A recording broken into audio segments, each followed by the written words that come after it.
হরে কৃষ্ণ, রাধে রাধে। তো সকলকে জানাই কৃষ্ণময় শুভ সকালের অনেক অনেক শুভেচ্ছা এবং ভালোবাসা।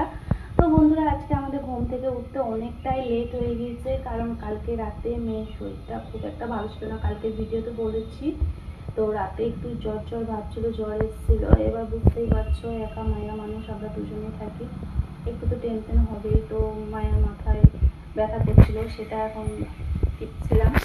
আর এই যে দেখো, এদিকে আমি এখন রান্না বসিয়ে দিয়েছি। রান্না বলতে সকালকার, দুপুরে রান্না এখন বসাইনি। এদিকে হচ্ছে এখন চিংড়ি ভাজা। এটা ভগবানকে মুড়ির সাথে ভোগ লাগানো হয়েছে, সেটাই। আর তোমাদেরকে ভোগ লাগানোর পরে কিন্তু আমি দর্শন দিই, তোমরা তো জানো ভোগ লাগানোর আগে কিন্তু দর্শন দিতে পারি না, আর দিতেও নেই, ওই জন্যে। আর কালকের ভিডিওতে তোমাদেরকে বলেছিলাম যে মেয়ের একটু শরীরটা ভালো নেই, শরীরটা খারাপ।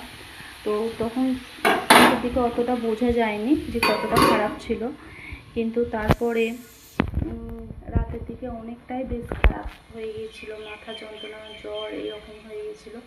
সকাল থেকে তার মধ্যে একটু ভালো আছে। তো মুড়ির প্রসাদ পাওয়ার পরে ওষুধ দেবো, ওষুধটা খেয়ে দেখা যাক কী হয়।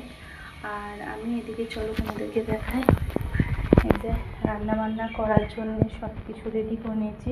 আর তোমরা তো জানো আমি 3তলা থেকে সব কিছু নিয়ে আসতে চাইবে, যে রান্না করবো তার জন্য এখানে সমস্ত কিছু পড়ে আছে।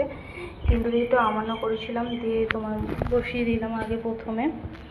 আর এদিকে দেখো, এখন আমার দড়িটা টানানো হয়নি, তাই পাঁচিরে গায়ে গায়ে এইসব জামা কাপড়গুলো মিলি। আর আজকে ওয়েদারটা দেখো, মেঘলা মেঘলা ওয়েদার, বুঝতেই পারছো।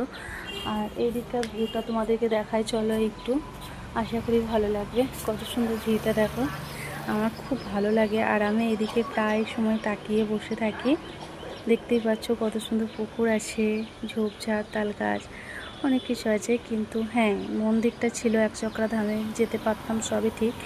কিন্তু সত্যি কথা বলতে একচক্রা থেকে এখানে অনেক অনেক ভালো আছি। কারণ কি বলো তো, একচক্রাতে মন্দির হয়তো মানে যখন ইচ্ছা করছে তখন আমরা চলে যেতে পারছি বাসে করে, কিন্তু তো একচক্রা থেকে অনেক অনেক ভালো আছে। এখানে বলবো কি বলো তো, এখানে একচক্রার মেয়ে মানুষদের মতো উচ্চ বাচ্চাটা অনেকটাই কম। আর একচক্রাতে কি বলো তো, তুমি কি খাচ্ছ, তুমি কি করছো, তোমার বাড়ি কে আসছে, এইরকম দেখভাল বেশি। মানে ওখানকার মায়ের মানুষদের কাজকর্ম নেই, মানে যদি কেউ ভাড়া নেয় তো সেই মেয়েটা কোথা থেকে এসছে, কি করতে এসছে, কেন এসেছে, এইসব খোঁজপত্তা প্রচুর। কিন্তু এখানে কিন্তু সেটা নেই, একটা দিক থেকে কিন্তু নেবে। আর ওইদিকে কিন্তু দেখো 2 শালিক আমি দেখে নিয়েছি, তাই একটু প্রণাম করে নিলাম 2 শালিক দেখার পরে, তোমরা সেটাই দেখতে পেলে। তো সত্যি কথা বলতে এখানে ওই দিক থেকে অনেকটাই ভালো আছে। আর ওখানে ঘর থেকে বেরোলে কি বলবো, মানে উচ্চ বাচ্চা শুরু। যদি জব করতে করতে বেরোতাম, জবের মালা হাতে দিয়ে, সেটা নিয়েও টুন কাটতো, সেটা নিয়েও টুন কাটা হতো। যে ওখানকার মানে একচক্রার মানুষজন তো সেরকম, ধরো সবাই তো জব করে না, আর বেশিরভাগ আমিষ, যার যার ইচ্ছা সে সেটা খেতেই পারে, সেটা আমার কিছু যায় আসে না। কিন্তু একটা মানুষ যদি ভালোভাবে চলতো, ভালোভাবে যদি থাকে, তো তাকে নিয়ে কত রকম কথা, যে তার কোথা থেকে, ও একটা একা মেয়ে মানুষ, তার কোথা থেকে আসছে, কি সমস্যা, এইরকম ব্যাপার স্যাপার, কে দিচ্ছে। যদি দাদা আসতো বাড়িতে, তাহলেও মানে অন্যরকম কথাবার্তা, সেটাও খোঁজ নেওয়া দরকার, এইরকম ব্যাপার, জানো তো। তো সেদিক থেকে বলবো এখানে অনেকটাই ভালো আছে, এসব কিছু নেই। কারণ কি বলো তো, এখানকার মানুষগুলো মানুষের মতো, আর এখানকার সব নিজে নিজে কাজ কর্ম নিয়ে ব্যস্ত। আর ওখানে মেয়ে মানুষদের কাজ একটু কম, শুধু দৌড়ে বসে মানে বাচাল করা ছাড়া আর কিচ্ছু নেই, শুধু কে কী করছে না কী করছে এরকম বাজার। তো যাই হোক, যার যার কাছে তাই করবে, সেটা আমার কিছু যায় আসে না। তো এখন আমি অনেকটাই ভালো আছি। তো 2টো শালিক তোমাদেরকে দেখাই, দেখো কত সুন্দর বসে আছে, দেখো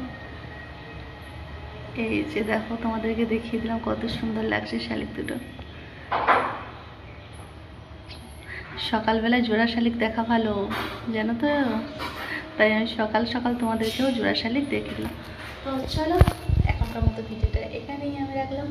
সকলে ভালো থেকো, সুস্থ থেকো, এই কামনা করি। হরে কৃষ্ণ, রাধে রাধে, টাটা।